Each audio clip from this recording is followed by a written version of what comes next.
இயேசுவின் நாமத்தினாலே இந்த மதிய வேளையிலே உங்களை அன்போடு கூட வாழ்த்துகிறேன். குயவனே, இந்த நிகழ்வில் ஜெபத்தின் மேன்மையை குறித்து நாம் தியானித்துக் கொண்டு இருக்கிறோம். அநேக மாதங்களாக நாம் தியானித்துக் கொண்டு இருக்கிறோம். சமீபத்திலே நாம் சங்கீத புஸ்தகத்திற்குள்ளே கடந்து வந்திருக்கிறோம். நம்முடைய வாழ்க்கையிலே விசுவாசத்தையும் நம்பிக்கையும் கூட்டுகிற ஒரு அனுபவமாக அது காணப்படும் என்பதிலே எந்த ஒரு ஐயப்பாடும் இல்லை. இன்றைக்கு சங்கீதம் 6:8 நாம் வாசிக்கின்ற பொழுது சங்கீதக்காரன் சொல்லுகிறார், கர்த்தர் என் அழுகையின் சத்தத்தை கேட்டார். கர்த்தர் என் அழுகையின் சத்தத்தை கேட்டார். நாம் சங்கீதத்தை வாசிக்கின்ற பொழுது சங்கீதக்காரன் ஆண்டவரை பார்த்து, என்மேல் இரக்கமாயிரும், நான் பலனற்று போனேன். என் வியாதி நிமித்தமாய், என் நெருக்கத்தின் நிமித்தமாய் என் எலும்புகள் நடுங்குகிறது. என் ஆத்துமா மிகவும் வியாகுலப்படுகிறது.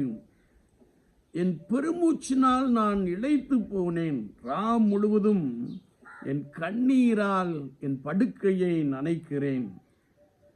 துயரத்தினால் என் கண்கள் விழுந்து போயிற்று. என்னை குணமாக்கும் ஆண்டவரே, என்னை குணமாக்கும் ஆண்டவரே என்று சொல்லி தாவீது ஆண்டவரை நோக்கி அழுகின்ற ஒரு காட்சியை குறித்து நாம் பார்க்க முடியும்.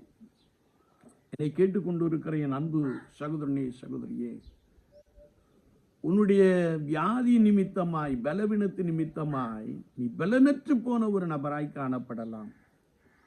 அல்லது வாழ்க்கையில எல்லா பணத்தையும் செலவழித்து சற்றாயிலும் குணமாகாத ஒரு நபராய் நீ காணப்படலாம்.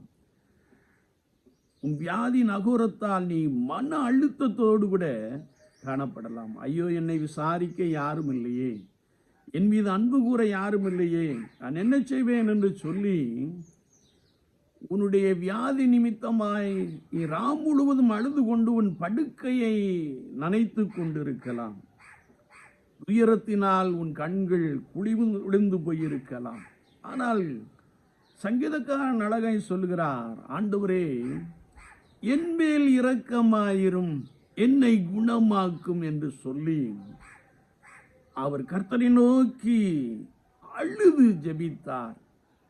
என் அழுகையின் சத்தத்தை கர்த்தர் கேட்டு எனக்குள்ளே பலத்த அற்புதங்களை செய்தார். என்னுடைய நெருக்கத்திலிருந்து என்னை விசாலத்திலே கொண்டு வந்து நிறுத்திவிட்டார் என்று சொல்லுகிற ஒரு வார்த்தையை நாம் வாசிக்க முடியும். எனக்கு அன்பான சகோதரனே, சகோதரியே, விசுவாச வாழ்க்கையிலே நெருக்கப்படுகிறாயோ, வேதனைப்பட்டு கொண்டு இருக்கிறாயோ, ஒருவருக்கும் தெரியாமல் ராம் முழுவதும் அழுது கொண்டு இருக்கிறாயோ, நீ ஆண்டவரை நோக்கி சத்தமிட்டு அழு. ஆண்டவர் உனக்குள்ளே பலத்த அற்புதங்களை செய்ய போகிறார். உனக்கு ஒரு அதிசயத்தை செய்ய போகிறார்.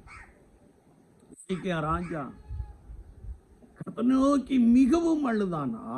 ஆண்டவரே, நான் உமக்கு முன்பாக உண்மையும் மன உத்தமமாய் இருக்கிறேன். உமது பார்வைக்கு நலமானதை செய்தேன், என்னை கேட்டருளும் என்று சொல்லி மிகவும் அழுதான்.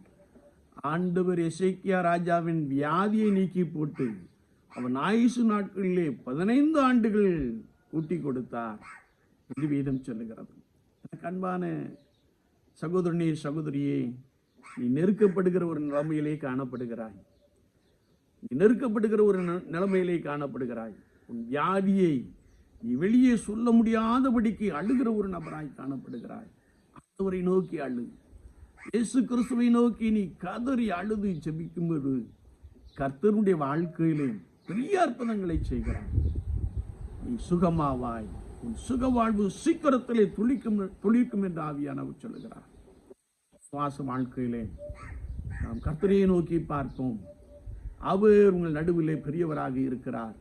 ஒரு ஆராய்ந்து முடியாத பெரிய காரியங்களையும் எண்ணி முடியாத அதிசயங்களையும் உனக்கு செய்கிறார். ஆமீன், ஆமீன்.